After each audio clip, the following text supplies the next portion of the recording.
TCI is brought to you by Spendthrift Stallion Malibu Moon, AP Indy's leading son and sire of 2013 Kentucky Derby winner, Orb.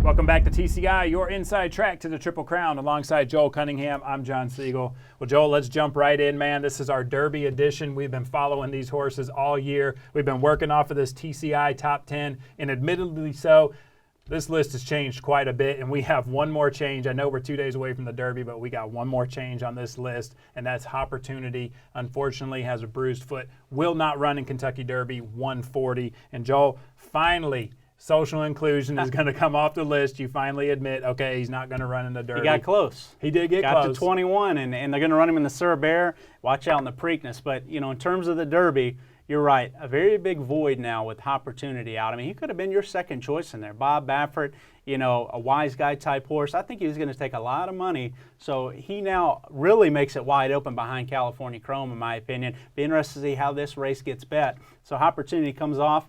And let's start with two horses in here, John, that we can both agree have looked great at Churchill Downs. Yeah, Tapiture really goes have. out a lot earlier than Candy Boy. Candy Boy, for me, John, I just love the way he stretches out and gets over this racetrack. I mean, he could be that California horse. When you look at him, a big colt, you know, looks like he wants every bit of a mile and a quarter. Gary Stevens, a veteran rider that knows this track and knows this race. If the pace gets wacky up front, Candy Boy's a horse that, you know, is going to be in my short handful of horses. I think is going to be really making a push at the end. I think he's going to run a huge race in here, John. I've loved the way he's trained over this racetrack. So that's been my observation on him. Tapiture's a horse I know that you like a little bit. Yeah, I mean, I saw him again this morning. You know, he did a lot of schooling. They walked him by, photographers, all that stuff, didn't bother him a bit, didn't turn a hair. Joel, this horse has a great mind on him, and just his coat and his condition. I think he looks great. He'll be happy that it's not going to be raining like that, though, hopefully, on Kentucky Derby Day. Steve doesn't care. He breathes him right in the downpour. Lightning in the background and everything. But this horse loves Churchill Downs, John.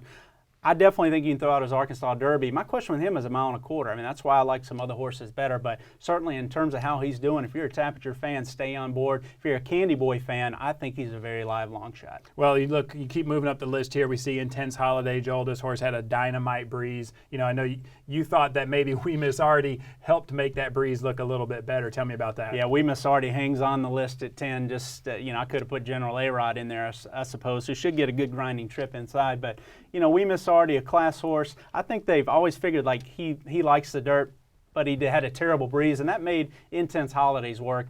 To me, looked better than maybe it was, and I'm not saying it wasn't good work. It was a great work. Todd Pletcher, understated guy, came out and said that was a great work, and he just wasn't, you know, giving the media what they wanted to hear. This horse gets over the track well, and it makes sense. As well as he ran at Fairgrounds, particularly in the Risen Star, horses that run well over that configuration, that surface, run well at Churchill Downs typically. My question with him is, he has a, you know, everybody wants to say he'll run all day because they see he's a closing type horse around 2 turns.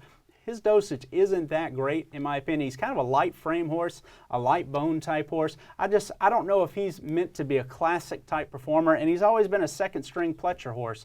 So to me, I like some others with maybe some more upside. But in Intense Holiday, if you like him, he's doing well and he likes this racetrack. You know, one thing about the Derby, Joel, it always brings out the stars. Wicked Strong. I saw some New England Patriot football players walking around today. You know, they were there cheering on the horse, and in my opinion, I think he's going to need it. I just have not liked the way that he's trained over the track. I know you think he's handling the surface well, but for me, I'm just not sure that this track is suiting him best. We'll disagree on that one because I think he looks great, and I think he's going to run his race. My question with him is the 19 hole. Now, drawing the far outside there, you know, he's going to have to do one of two things. He's going to have to get really lucky not to lose a ton of ground because he's either going to have a wide trip or he's going to have to try to take back and then lose ground because he's going to concede ground early if he really wants to get close to that rail and save more ground. So to me, I just don't like his draw. Horses on the far outside, I don't think he's that much better that he can afford to give up lengths on this field, but I do like the way he's looked. All right, well, let's look now 5 through 1 and really get into the meat here of our top 10. We see Samurai in here, Joel. I think this is a horse we both agree on. You know, he's coming from New York. He looks like he's got the profile. He's a good racehorse. He's training great. Yes. Personally, I just can't see him winning the race. It wouldn't surprise me, but that's just me personally. Yeah, beautiful head on him. Just a class-looking animal, John, when he comes to the racetrack. I have Solid down here, and you can use that to define his racing career. He's just dead solid in everything he does. The way he's trained at Churchill, dead solid. If he jumped up and won this race, like Tapiture and some other ones that we've talked about, wouldn't surprise me to the least. He was number 2 last week on the TCI Top 10. I just happen to like a couple others better. It's the reason I moved him down to number 5. But Samrat, definitely a very solid contender. All right, number 4, I see you got Medal Count. Personally, I'd like to see you flip Dance with Fate and Medal Count. I just think Medal Count, personally, I like that horse a little bit better. I know they both kind of, people are questioning is Medal Count a turf horse, and same kind of thing with Dance with Fate. I just think this colt is doing extremely well right now, and I know Dale Romans is very happy. Look at that flesh. I mean, he doesn't look like a horse that's run twice in the last 3 weeks. I mean, they talk about how rugged and throwback of a Dynaformer type colt that this is. His sister was a Greatest Stakes winner here at Churchill. His home base is at Churchill. Last year's a 2-year-old. Why do you think they want to run this horse in the Breeders' Cup Juvenile, bring him back in the Fountain Youth? Because of his 2-year-old training at Churchill Downs. They know he likes this track. They know he likes the dirt. I think like Doulahan, like Patio Prado, he's going to run a tremendous race in here. My question with him is, that's why I have Dance with Fate has earned the 3rd spot over him because he beat him last time. He was a Grade 1 2-year-old, and now he's a Grade 1 winner of the Bluegrass. So that's why I have him rated a little higher. Medal Count, the one knock I have on him is his biggest win was an off-the-turf Appalachian Grade 3 race at Keeneland. Right. So his back class to me and his ability to beat top horses hasn't been there yet, but I can see why he's a Wise Guy horse. I like him quite a bit. Well, you mentioned, Dance with Fate, and it's funny that you say Doulahan because this colt's action reminds me a lot of Doulahan. He really kind of looks like he's got that turfy action to me. He does. And I know he's done great on the poly track. I'm just not sure this colt will like the dirt. Yeah, that's why I'm a little concerned about him and maybe why I've backed off of him since I've seen him arrive. I mean, beautiful black horse, not as big as I thought, light behind.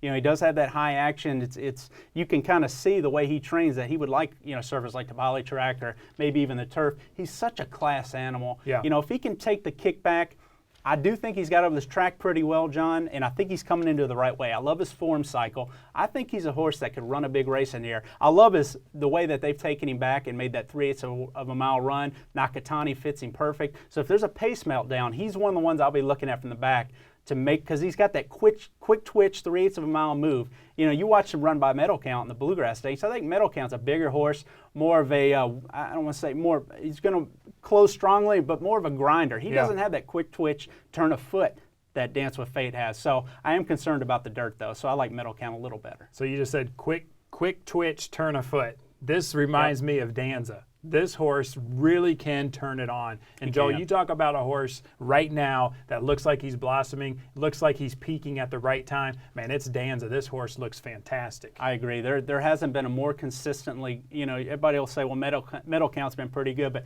to me, nobody's been as consistently good training since we've been coming to Churchill Downs than Danza. I mean, he looks like a picture. You can tell he's a mentally good horse. Tom Fletcher talks about it, but you can just see it, John. Let's go to his work real quick, take a replay. I thought this was my favorite work. I already like Danza, but this is the work I wanted to see. 3 weeks rest. We talked about intense holiday working fast. Well, he needed to. He was coming in off a 5-week break. Danza, they just want a maintenance move. Same thing, Vince Ramos coming in 3 weeks in the Bluegrass. Watch him tap him there, and he just runs away from Vince Ramos. Another tap, boom. See that acceleration? Another tap. He just spurts away from Vince Ramos. And say what you want about Vince Ramos. He's never been worse than second on the real dirt. Vince Ramos has also looked good. You see here, the rider's going to ask Vince Ramos. I'm sure Pletcher's on the walkie-talkie saying, come on, finish with Vince Ramos. Make Danza work a little bit. And you see him riding here to catch Danza, who's easily galloping away.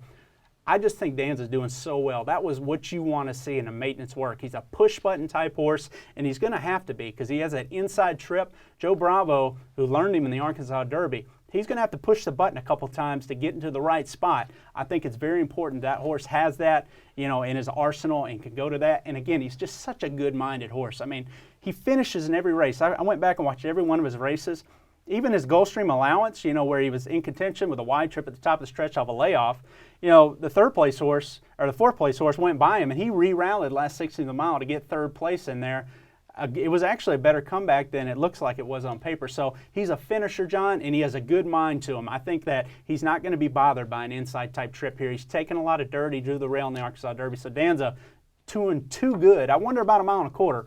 but he's doing too good not to have up in the 2 spot for me. Well, you mentioned having a good mind. We got to mention California Chrome. This is a horse I was a little concerned. You know, the first day I saw him train, gawking at the crowd, wasn't into the bit, didn't train very well. But I do have to say, today, he looked like he was all business. He even had some breezers come to the inside of him today. There was 2 horses breezing, and I said, let's see what this colt's mind's going to be like. He threw his head in the air a little bit and wanted to go on, but came right back to the jock. He moved up a couple steps for me today. It's interesting you say that is, you know, because a lot of the pulpits, you wonder how their minds are going to be. A lot of them have very fragile minds, and how they can handle the Derby experience. His first time on the road away from California, you know, he backed off the trailer, but I thought he's been very professional too, John. Seems like he has a great mind. I thought he looks great. He trained the first day we saw him train over the deeper track. He trained great.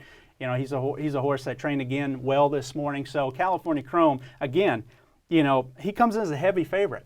I love his form right now. You can't argue it. Even if he regresses a little bit, I think he's going to be very tough. I think he's going to be on the board. It's going to be hard to keep him off the board. But will he have the same turn of foot going 1.25 miles?